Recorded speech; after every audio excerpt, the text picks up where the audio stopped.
எல்லாருக்கும் வணக்கம். இப்போது தமிழக அரசியலில் பரபரப்பாக பேசப்படுவது என்னவென்றால், இந்த கரூரில் நடந்த 41 பேர் இறந்ததற்கு காரணம் கண்டிப்பாக விஜயை கைது செய்யப்பட வேண்டும். அவர் மேலும் குற்றம் உள்ளது.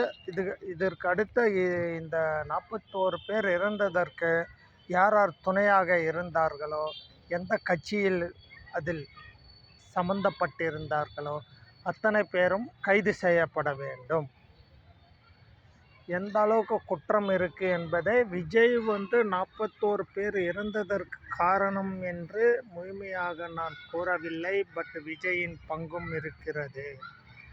அதே போல் அங்குள்ள திமுக அமைச்சர்களின் பங்கும் இருக்கிறது. அதேபோல் மாவட்ட கலெக்டர், டிஎஸ்பி அவர்களின் பங்கும் இருக்கிறது. அதை கட்டுப்படுத்தணும்.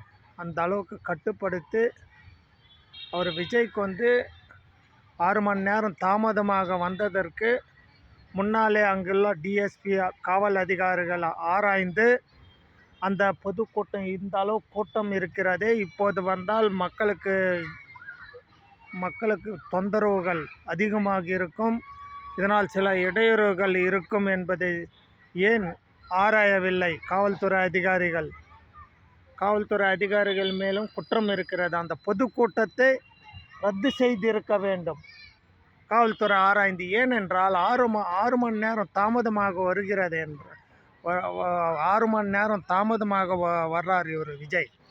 அப்போ அந்த அளவுக்கு அங்கே உள்ள சுச்சுவேஷன் என்ன, மக்கள் சாப்பாடு, தண்ணி, இந்த சுச்சுவேஷன், இந்த சூழ்நிலைகள் என்ன என்பதை ஆராய வேண்டிய கடமை உள்துறை அமைச்சகம் உள்ளது. இது தமிழக முதல்வர் மு.க. ஸ்டாலின் அவர்களும் பொறுப்பேற்க வேண்டும். ஏனென்றால் அவர்தான் உள்துறை மந்திரியாக இருக்கிறார். சட்டத்துறை மந்திரி ஆகிய மாண்புமிகு காட்பாடி துரைமுருகன் அவர்கள் இது சட்டத்துறையில் ஆராய்ந்து அலசி மிக விரைவில் துரிதமான நடவடிக்கைகளை எடுக்குமாறு பண்புடன் கேட்டுக்கொள்கிறேன். இது காவல்துறை, இதற்கு முழுமையான பொறுப்பு தமிழக முதல்வர் சிஎம் ஸ்டாலின் அவர்கள் ஏற்க வேண்டும். ஏனென்றால் இது போல ஒரு சூழ்நிலைகள் இதற்கு முன்னால் இருந்த மாண்புமிகு தமிழக முன்னாள் முதல்வர் எடப்பாடி அவர்கள் இருக்கும்போது கூட இது போல சூழ்நிலைகள் நடக்கவில்லை. இது போல சூழ்நிலைகள் நடக்க எந்த கட்சி தலைவரும் அனுமதி மறுக்கப்பட வேண்டும் தயவு செய்து. ஏனென்றால் மக்கள் உயிரோடு விளையாடக்கூடாது. அரசியல்வாதிகள் பணத்தோடு தான் விளையாடுகிறார்கள் என்றால் மக்கள் உயிரோடு கூட விளையாடுகிறார்கள். இதில் அன்பில் மகேஷ் வேற அயறு மாதிரி சீனு. அந்த அளவுக்கு நாடகங்கள் அரங்கேற்றப்படக்கூடாது. தயவுசெய்து யாருக்கு எந்த அளவுக்கு இருக்கிறது என்பதை தெரிந்து செயல்பட்டு துரிதமான நடவடிக்கைகளை மேற்கொண்டு மிக விரைவில் கைது செய்யப்பட வேண்டும். முன்னாள் முதல்வர் எடப்பாடி அவர்களுக்கு தமிழகத்தில் இப்போது பலமான செல்வாக்கு உள்ளது. ஆகையால் எடப்பாடி அவர்களே, நீங்கள் ஒருபோதும் இந்த விமர்சனங்களை கண்டு அஞ்ச வேண்டாம். சேலத்தின் சிங்கமே, சிகரத்தின் சிங்கமே. சேலத்தின் சிங்கம் நீங்கள் தான், சிகரத்தின் சிங்கமும் நீங்கள் தான். ஆகையால் எந்த வகையிலும் இவர்கள் விமர்சிப்பதை கண்டு கொள்ளாமல் மக்களின் ஆதரவு உங்களுக்கு இருக்கிறது.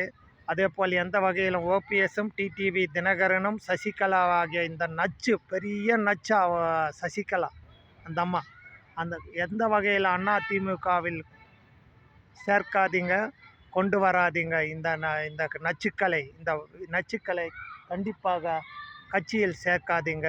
நன்றி வணக்கம். தமிழக மக்களே, சிந்தித்து செயல்படுங்கள் மிக விரைவில். ஏனென்றால் எல்லா இடத்திலும் கொடூரமாக உள்ளது அரசியல் சூழ்நிலை இப்போது. ஆகையால் சிந்தித்து செயல்பட்டு மக்களே வாக்களியுங்கள். ஜாதி மதம் பார்க்காதீர்கள். கட்சியில் எந்த கட்சி தலைவர் நல்லவர், எப்படி வர வேண்டும் என்பதை ஆராய்ந்து தெளிவாக வாக்களியுங்கள். நன்றி.